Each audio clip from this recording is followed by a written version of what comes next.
ఇదిగో ఈ వెహికల్స్ అన్ని ఎక్కడికి వెళ్తున్నాయో తెలుసా? భారతదేశం భారతీయులందరూ అత్యంత ప్రతిష్టాత్మకంగా భావించే అమర్నాథ్ యాత్ర. అవును, జూలై 3 తారీఖున అంటే ఈరోజు భారత ప్రభుత్వం అయితే అమర్నాథ్ యాత్రకి మొదటి విడతలో దాదాపు 4,800 మంది 822 మందిని ఈ మొదటి విడత అమర్నాథ్ యాత్రకైతే అనుమతించడం జరిగింది. ఒక కట్టుదిట్టమైన బందోబస్తు మధ్యలో ఈ అమర్నాథ్ యాత్రికులు అయితే ప్రారంభమయ్యారు.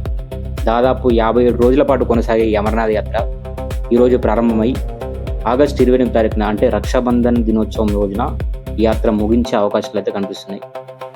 ఎందుకంటే గతంలో జరిగిన సంఘటనలు మనకు గుర్తున్నాయి. వాటిని దృష్టిలో పెట్టుకొని భారత ప్రభుత్వం ఒక పెద్ద బందోబస్తు మధ్యలో ఈ అమర్నాథ్ యాత్రను అయితే ప్రారంభించారు. అంటే ఈ యాత్ర మంచిగా సుఖంగా గతంలో జరిగిన సంఘటనలు మళ్ళీ జరగకుండా మంచిగా పూర్తి కావాలని చెప్పేసి కోరుకుంటున్నాం. భారత ప్రభుత్వం కూడా ఒక మంచి సంకేతాలు ఇవ్వడానికి, ఎందుకంటే భారతదేశంలో భాగమైన చాలా ప్రదేశాలకి మనం భయపడికి రక్షణ కల్పించలేకపోతే అది మన రక్షణ వ్యవస్థకు ఒక పెద్ద అవమానమే. అలాంటి సంకేతాలు మనకు ఉండొద్దని చెప్పేసి ఒక మంచి బందోబస్తు మధ్యలో ఈ యాత్రను అయితే ప్రారంభించడం జరిగింది. పెహల్గాం, బల్టల్ ప్రాంతాల నుంచి అమర్నాథ్ యాత్ర ప్రారంభమైంది. మంచిగా కొనసాగాలని చెప్పేసి అయితే కోరుకుంటున్నాం.